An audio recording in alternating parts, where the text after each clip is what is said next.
The neighborhood basically under siege right now after a man opened fire on 2 court officers and a police officer. Check out Allen Road, all shut down here in Allen Park right now. Nobody getting into this neighborhood. The 3 of them were serving eviction papers to the man on Ann Street here in Allen Park. Well, the homeowner came to the front door and fired at the police officer with a shotgun. The officer took a direct hit to the chest, but his bulletproof vest saved him.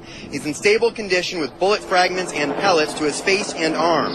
Dozens of officers then got to the scene and have surrounded the home. The man firing about 200 rounds between 1 and 3:30 this afternoon, but nothing heard since. Neighbors have been told to hide in their basements, and with me right now is Jennifer Mershan. And Jennifer, your husband and your child and 3 other children are literally in the home next door. So you're running some errands and you come back, and what happened? I tried coming down the street, but it was blocked off, and a neighbor had said, you can't go down there. And I said, what was going on? And they said that there's a shootout. And I said, well, that's my house down there. So I put it in reverse and went around the block and tried running down the alleyway, but they told me that I was in the line of fire. So they told me to get out of the way. So we went over by the Firebird, which is a block over, and they said that the guy had a gun that could reach there, so we had to move further. I finally spoke to my husband, and the cops had told them to go down in the basement and hide. So, and who's in there right now, and how many times have you spoken to them? My husband, Mike's in there, my daughter Isabella, my cousin Josh, Jacob, and Mallory are all in the basement hiding right now. And what have they said to you over the phone about how they're coping and how they're doing?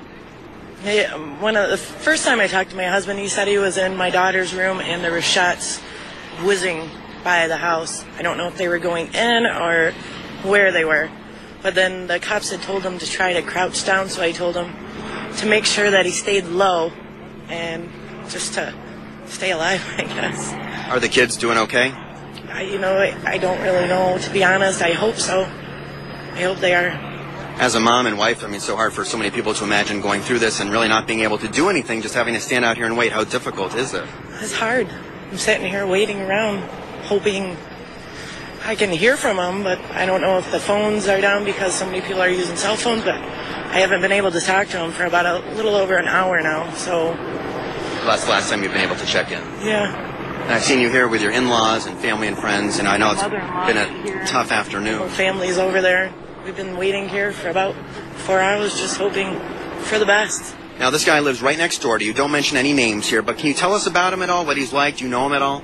Well, we moved here about 2 years ago, and he always seemed like a loner. He lives by himself, very quiet person, but he was always friendly to us. He always said hi to my daughter. He was a nice guy from what it seems. He would just roam around this neighborhood. But I had heard when we first moved in here that he was bipolar and that he was on medication, and also he was on disability for his disease. So I don't know.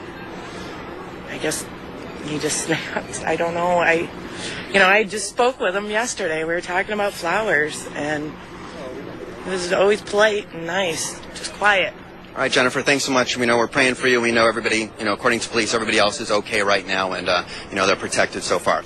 No bullets, again, heard since about 3:30 this afternoon. I can tell you police have used a robot to get to the front porch. The robot saw a shotgun and a .45 caliber, but no sign of the man inside. They're not sure if he's alive and hiding or if he is dead. We did get here pretty quickly after this all began. Take a listen to some of the things we heard when we got here.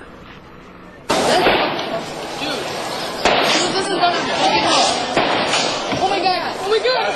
Yeah.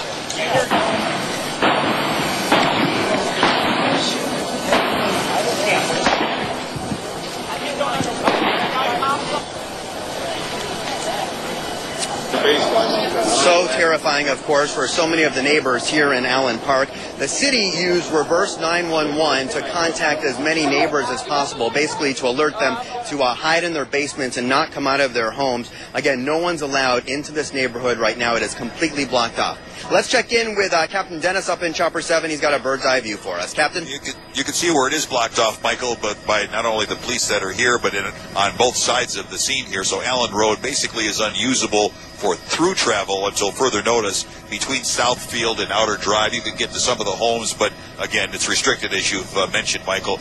We can see a variety of police officers here on the scene, not only Allen Park, but Lincoln Park, Melvindale, Monroe County, Detroit Police, they're all in force here, and also the state police helicopter has been here, and certainly in the area too. So keeping an eye on things, the road's still closed, and you can see that folks are kind of milling about waiting for something to happen here, and police are doing the same, kind of analyzing the situation. Continue to watch it from Chopper 7.